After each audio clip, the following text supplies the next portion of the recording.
Salam. Selamat pagi. Selamat berjumpa bagi kita, bahkan selamat berbahagia. Kenapa saya bilang selamat berbahagia? Karena hari ini kita semua diberi kesempatan untuk merayakan atau memperingati keturunan Roh Kudus yang biasa disebut Pentakosta, hari yang ke-50 atau hari keturunan Roh Kudus. Kita patut berbahagia karena Roh Kudus selalu hidup dan ada dalam kehidupan kita. Hal itu bisa kita buktikan dalam berbagai aspek kehidupan kita. Kalau kita punya keinginan untuk melakukan hal yang baik, itu pekerjaan Roh Kudus. Kalau kita mau datang gereja, itu pekerjaan Roh Kudus. Kalau ada masalah, tolong cepat kasih maaf, itu pekerjaan Roh Kudus. Karena itu saya bilang kita patut berbahagia. Bapak Mama, tema untuk kita renungkan bersama pada pagi hari ini yaitu tuntunan Roh Kudus dalam kehidupan orang percaya. Sekali lagi, tuntunan Roh Kudus dalam kehidupan orang percaya. Bapak Mama, saya percaya bahwa kita semua yang hadir pada pagi hari ini dalam ruangan ini, karena kita percaya kepada ajaran Alkitab yang disampaikan melalui gereja, melalui hamba-hamba Tuhan, yaitu ajaran tentang Yesus Kristus Tuhan dan Juru Selamat dunia. Dan karena kepercayaan itu, Bapak Mama, maka kita disebut orang-orang percaya. Ini kesan awal dari renungan kita pada pagi hari ini. Bapak Mama, masing-masing kita adalah orang-orang percaya, yaitu orang-orang yang kepadanya dianugerahkan Roh Kudus sebagai penuntun hidup kita. Tapi Bapak Mama, di awal renungan ini saya mau bertanya kepada kita semua, bahkan kita masing-masing bertanya pada diri kita sendiri. Apakah cara hidup masing-masing kita selama ini sudah mencerminkan kehadiran Roh Kudus sebagai penuntun hidup kita? Apakah cara berpikir, bertutur kata, bersikap dan bertingkah laku kita sudah mencerminkan adanya tuntunan Roh Kudus? Atau sudahkah kita tekan Roh Kudus itu untuk diam, tenang, dan juga mengikuti kedagingan kita yang ditunjukkan sebagai eksistensi diri kita? Sadar atau tidak Bapak Mama, kadang Roh Kudus itu Tuhan curahkan, Tuhan suka seketor, tetapi ketong sudah sadar itu. Akhirnya kadang kita mengendalikan pekerjaan Roh Kudus dalam kehidupan kita. Seharusnya kita memberi ruang bagi Roh Kudus untuk mengendalikan seluruh aspek kehidupan kita. Bapak Mama, untuk melihat dan menilai apakah cara hidup kita sudah menggambarkan kehidupan orang percaya yang dituntun oleh Roh Kudus tidak sulit. Dan tidak butuh perbandingan dengan cara hidup orang lain atau melalui pengetahuan teologi spesifik. Karena Rasul Paulus secara gamblang menyebutkan cara hidup yang jauh dari tuntunan Roh Kudus. Kita bisa membacanya dalam ayat 19, 20, 21, dan 26.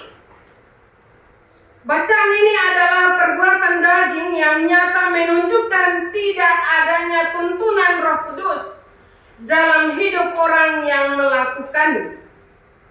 Karena keinginan daging itu berlawanan dengan keinginan Roh. Keinginan daging itu bertentangan dengan keinginan Roh. Pertanyaan bagi kita semua, Bapak Mama, apakah kehidupan yang kita jalani saat ini dituntun oleh Roh Kudus atau oleh keinginan daging? Dan kalau seandainya tawaran itu ditawarkan bagi kita semua pada pagi hari ini, kita mau pilih yang mana? Karena dua-dua menyenangkan.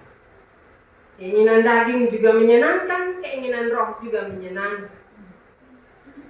Papa Mama sebagai orang percaya, kita diberikan Roh Kudus untuk bersama-sama dengan roh kita merajut hidup ini demi kesejahteraan di bumi ini dan juga keselamatan setelah kematian nanti.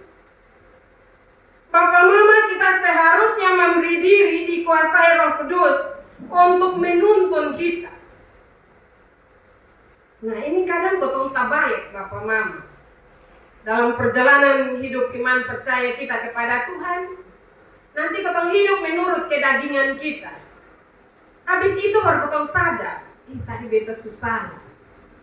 Padahal seharusnya ketika Roh Kudus mendiami hidup kita, menguasai kehidupan kita, maka kita harus sadar dahulu.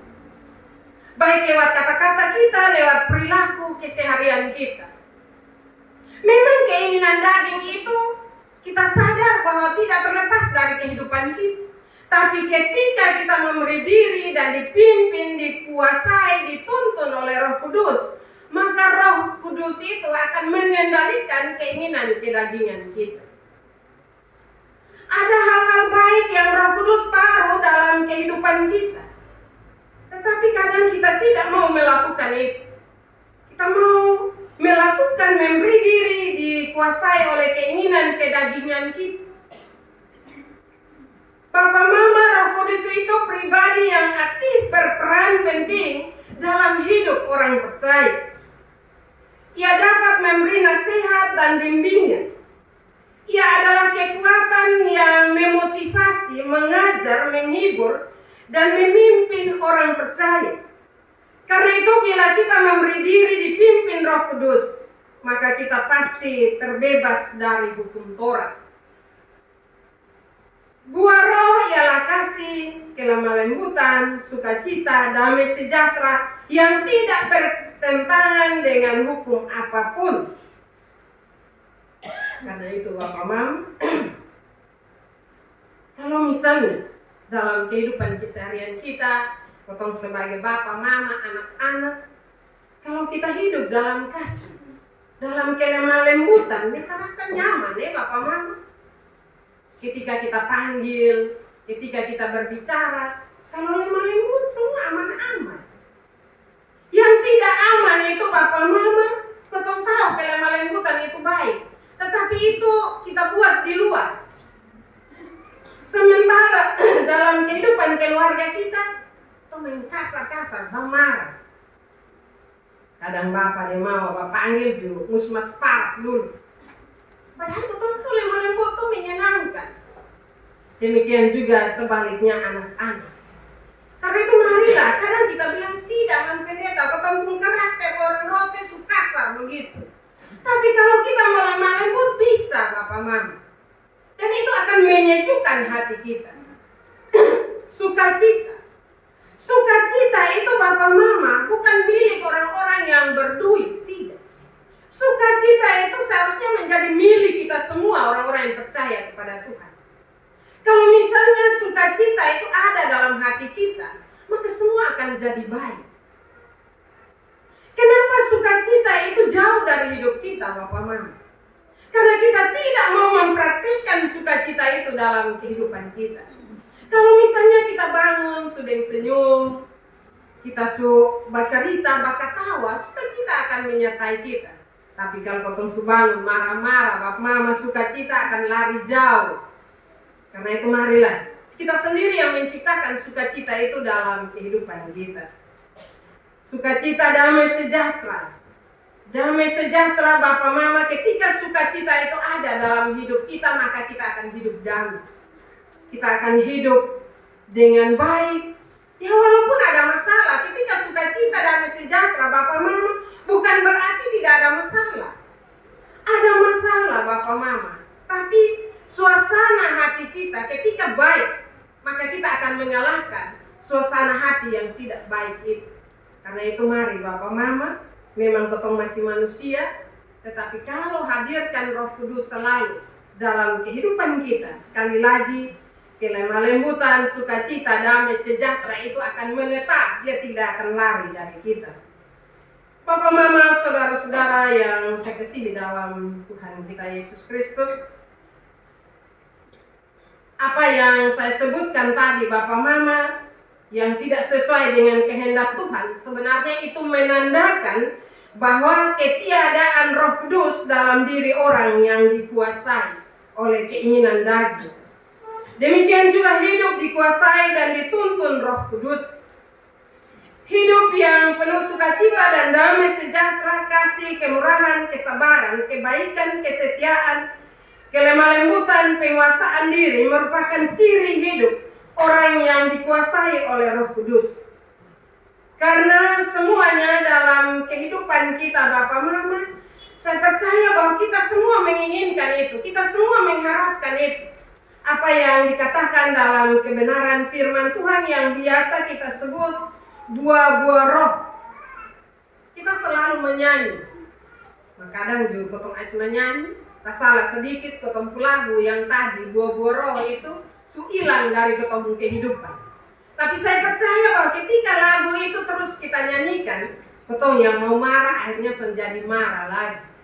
Jadi mari Bapak, Mama, saudara-saudara yang saya kasihi dalam Tuhan, ciri kita sebagai orang Kristen, sebagai orang yang beriman, sebagai orang yang telah menerima Roh Kudus dalam kehidupan kita adalah melakukan buah-buah roh itu.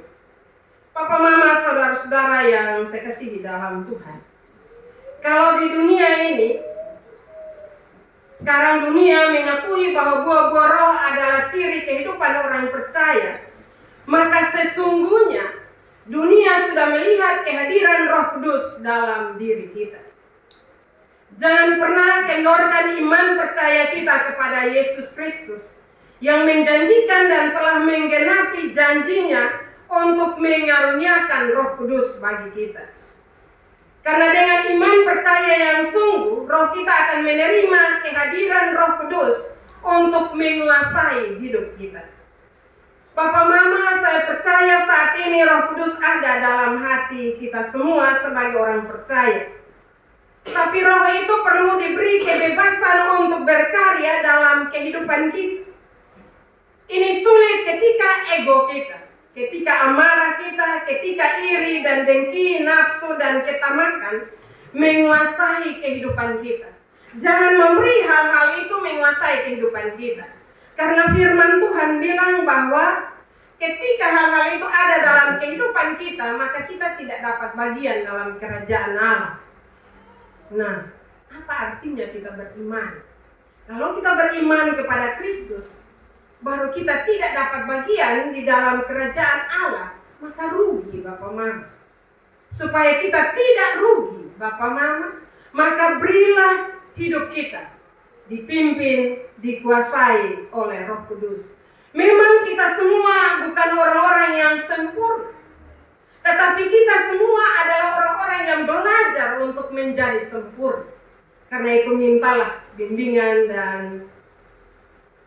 juga kehadiran Roh Kudus dalam kehidupan kita. Karena itu Bapak, Mama, rendahkanlah hati di hadapan Tuhan, undang selalu Roh Kudus bekerja dalam diri kita. Undang Roh Kudus melalui doa dan juga pujian yang terus-menerus kepada Tuhan. Memang itu kita bilang agak susah, tetapi kalau kita mau lakukan itu, maka Roh Kudus tidak akan jauh dari kita. Selamat merayakan hari keturunan Roh Kudus atau Pentakosta. Selamat menikmati penggenapan janji Tuhan Yesus. Selamat mengundang Roh Kudus untuk menguasai hidup dan kehidupan kita. Agar di dalam menjalani hidup yang sisa ini, kita selalu memuliakan nama Tuhan, kita selalu percaya kepada Tuhan.